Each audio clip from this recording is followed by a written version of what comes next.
Welcome to Happy, Healthy, Whole, and Rich, where faith meets action and transformation is non-negotiable. I'm Tina Brinkley Potts, and I believe now is the time to step boldly into your power, walk in divine wisdom, and claim the life you were meant to live. Each episode, I'll bring you real, unfiltered truth, because this world needs leaders who refuse to shrink. Let's get it. Welcome back to Happy, Healthy, Whole, and Rich. I'm Tina Brinkley Potts. And say it with me, I know who I play for. If the magic of believing showed us how conviction creates reality, then The Untethered Soul by Michael A. Singer reveals what happens when you stop trying to control reality and instead learn to witness it. This book is a masterclass in freedom. Not the kind of freedom the world sells, the freedom of the soul. When I first read The Untethered Soul, it felt like someone had turned down the noise in my head and turned up the volume of peace. It wasn't telling me to fix, chase, or achieve anything. It was teaching me how to release everything that blocks awareness of who I already am. Michael Singer writes, "You are not the voice in your head. You are the one who hears it." That sentence changed everything for me, because for most of my life, I'd been in conversation with my thoughts, arguing with them, believing them, defending myself against them. But when I learned to observe that voice instead of obeying it, I found peace. This book teaches that true liberation isn't about changing your life. It's about changing your relationship to life. It's learning to watch without resistance, to surrender without fear, and to let go without losing yourself. For me, that's the essence of spiritual maturity. When your peace stops depending on what's happening outside of you. When you stop trying to manage outcomes and start mastering energy. And as I read it, I realized this isn't just a book about detachment. It's a guide for presence. It's about sitting inside your own awareness long enough to see that every thought, emotion, and experience is just energy passing through. I lived both sides, the striving, the proving, the manifesting, the constant doing. And I can tell you there's another level. It's the level where you don't just believe you're connected to Source. You feel it all the time. That's what this book did for me. It helped me remember that stillness is strength. Silence is power, and surrender is not weakness, it's wisdom. So today, we're stepping into that space together, where you no longer live tethered to your thoughts or your fears, but anchored in the awareness that you are the observer, the consciousness behind the experience, the calm within the storm. That's the stillness beyond thought. That's the untethered soul. Letting go sounds so simple until you're in the middle of something you don't want to release. I remember reading The Untethered Soul and feeling called out, lovingly but deeply. Because if you're anything like me, you've spent a lifetime mastering control. You plan, you organize, you manage outcomes to protect peace. You work to keep things together, your family, your business, your team, your vision. And then you realize that's the tether. The thing that keeps you exhausted isn't life. It's the tightness you hold around it. It's the resistance, the grasping, the fear that if you stop managing everything, it'll all fall apart. Michael Singer says, the only thing you have to do to free yourself is to stop participating in the melodrama of your mind. And that line hit me like a truth bomb, because most of my stress wasn't coming from what was happening. It was coming from the story I was telling about what was happening. That's what tethered me. So I started practicing something radical. I stopped trying to fix every discomfort and started letting it pass through. When anger rose, I let it rise, breathe, and fall. When fear whispered, I listened but didn't move from it. When disappointment came, I let it have space without letting it take over. At first, it felt unnatural because for so long, my peace was tied to performance, to how well I could manage outcomes or maintain control. But the untethered soul taught me that control doesn't create safety. Awareness does. When you start observing instead of reacting, everything shifts. You start realizing that you don't need to shut down emotions. You just need them to move. You don't have to escape pain. You can let it dissolve through presence. You don't have to chase happiness. You can notice it when it arises naturally. That's what freedom feels like. Not a lack of challenges, but a lack of resistance to them. Now, I live by a phrase that came from this practice. Stay open, even when it hurts, even when it's uncertain, even when everything in me wants to close. Because openness is how energy completes its cycle. It's how life moves through you instead of getting stuck. And that openness has changed my relationship to everything, to money, to love, to creation, even to faith. Because I finally understand that the point of surrender isn't to lose power. It's to let divine power move through you without interference. That's what it means to let go. Not giving up, but giving over. Not collapsing, but allowing. Not abandoning, but trusting. So now, when I feel myself tightening, whether it's about a bill, a project, or a person, I pause, I breathe, I remind myself, this moment is just energy. Let it pass. And every single time, peace returns faster than I expected. That's what the Untethered Soul taught me. That peace isn't a reward for getting life right. It's the natural result of releasing what's not yours to hold. Letting go isn't something you do once. It's a practice, a rhythm, a return to stillness. And the more you do it, the freer you become. When I think about the untethered soul, I can't help but see its reflection in Scripture. Because the teachings of awareness and surrender are not new. They're ancient. They are the same truths Jesus lived, David sang, and Paul wrote. Psalm 46:10 says, "Be still and know that I am God." That verse is the essence of the untethered soul. It's the invitation to stop grasping, stop worrying, stop running, and simply know. Stillness is not emptiness. It's awareness in its purest form. It's the space where the noise of thought fades and the voice of spirit becomes clear.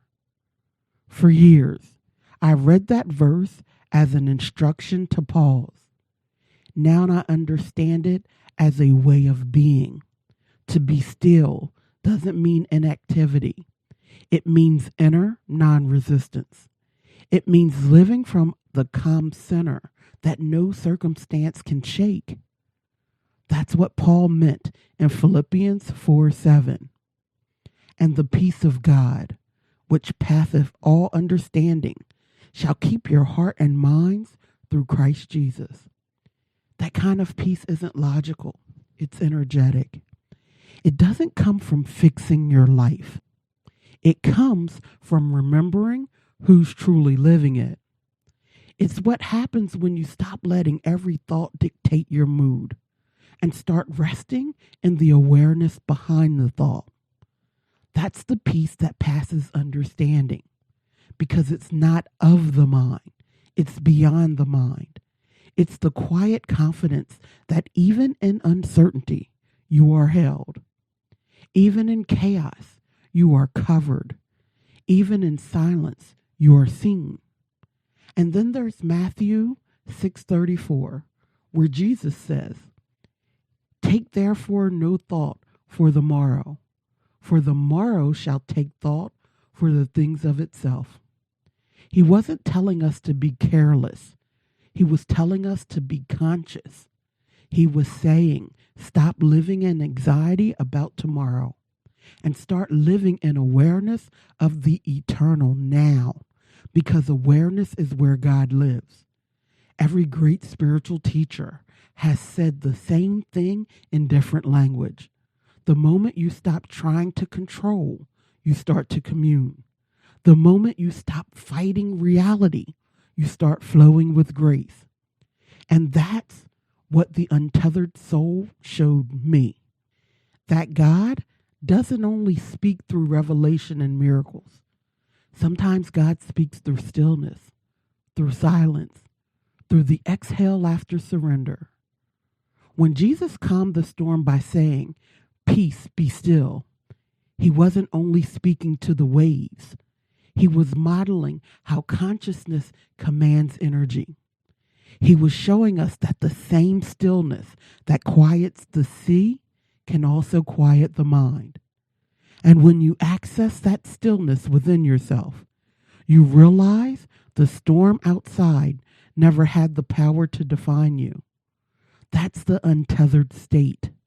The realization that peace was never missing. It was just buried under thought.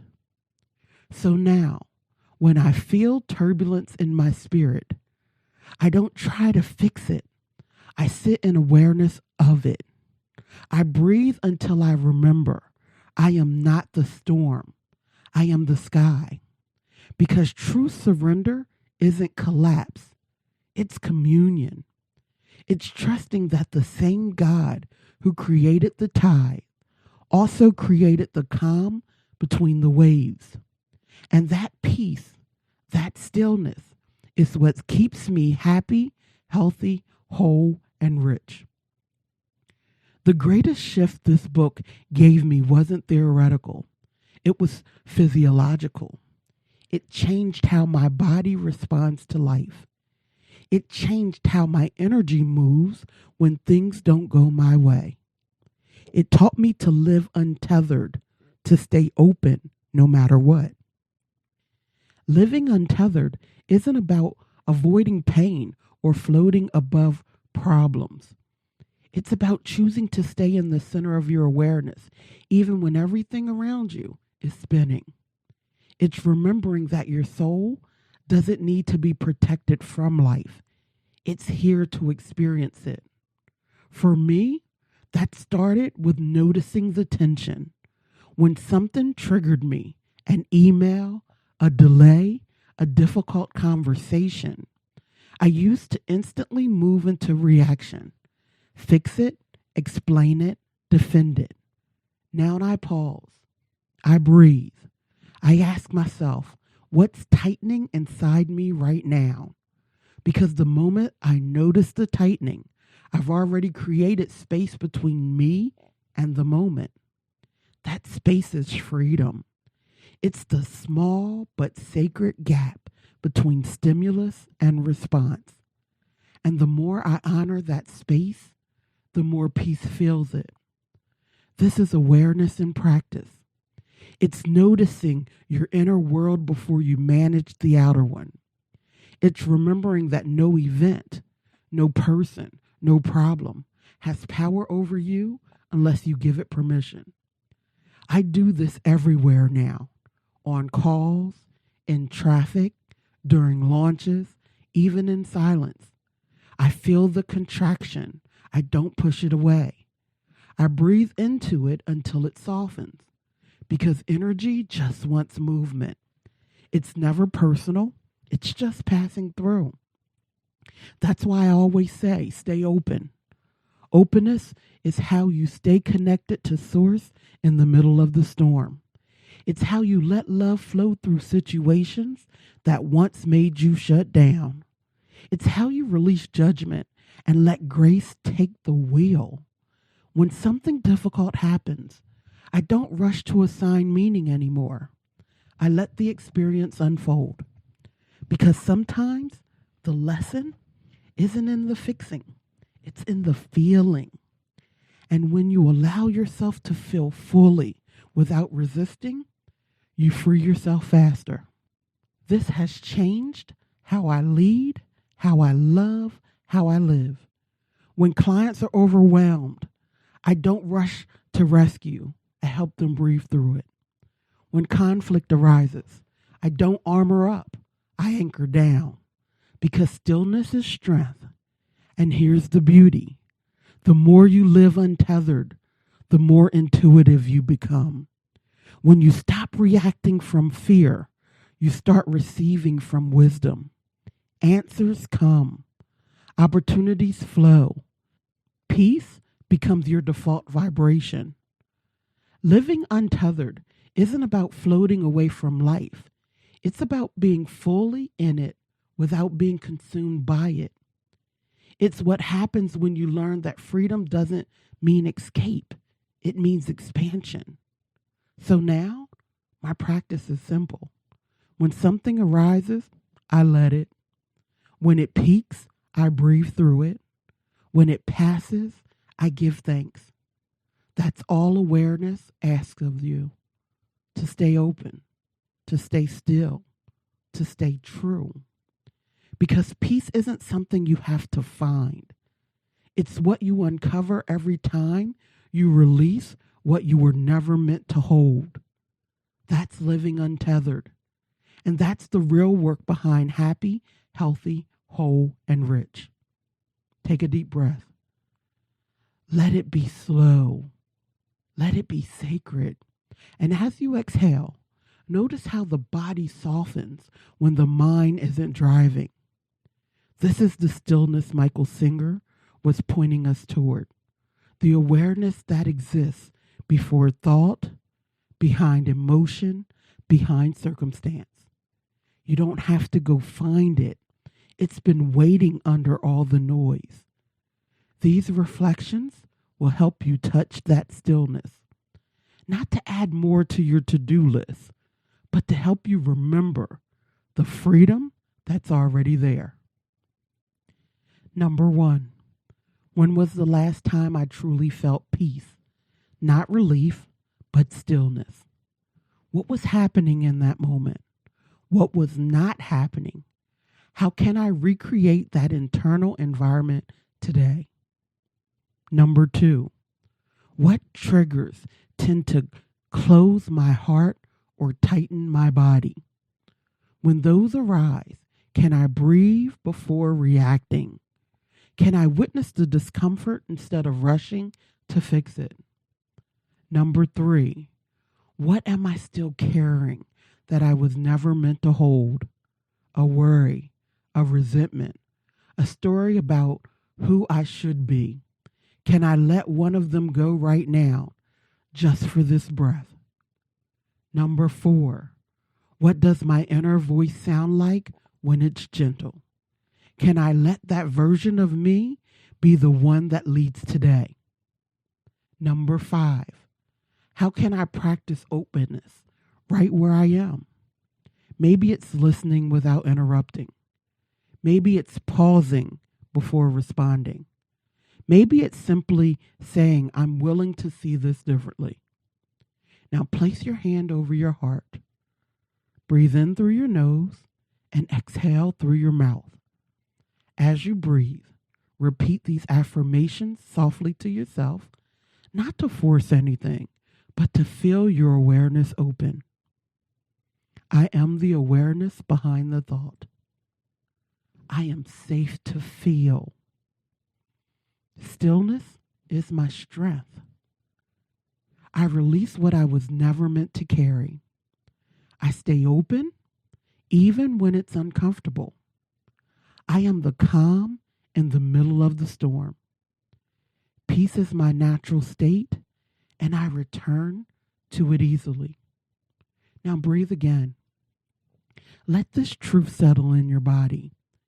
You are not the waves. You are the ocean. You are not the thought. You are the thinker. You are not the story. You are the space that holds it. That's stillness. That's freedom. That's the untethered soul. Here's the sacred truth. Peace was never missing. It was just buried beneath all the noise. You don't have to fight for stillness. You only have to stop wrestling with what is. The moment you do, awareness rises. And with it comes a calm so complete, it doesn't need words. That's the message of the untethered soul. You are not your thoughts. You are not your pain. You are not even your personality. You are the one who witnesses it all. You are the consciousness behind the story, the sky behind the storm. When I finally understood that, my entire nervous system changed. I stopped reacting to everything life threw at me. I stopped needing to fix every problem before I could rest. I learned that surrender doesn't mean weakness. It means remembering who's really in charge. Now I walk slower. I breathe deeper. I choose softness over speed because awareness moves differently. It doesn't chase. It allows. It doesn't control. It observes. It doesn't strive. It simply is. And from that stillness, life unfolds effortlessly. Opportunities appear. Answers arrive. Peace multiplies. So if you're in a season where it feels like you're holding too much, release your grip. You're not losing control. You're gaining clarity. You're remembering that freedom was never outside of you. It's been breathing with you all along. Let go. Let it move. Let it pass. Because what's meant for you won't need to be clutched. Say it with me. I know who I play for, and I live untethered, open, and free. Stay happy, stay healthy, stay whole, and stay rich in awareness, in stillness, and in the peace that surpasses understanding. If this message spoke to you, don't keep it to yourself. Share it, live it, and let's grow together. Head over to happyhealthywholerich.com for more powerful teachings and join the movement. Remember, your breakthrough is waiting, but you have to show up. Until the next time, stay happy, healthy, whole, and rich.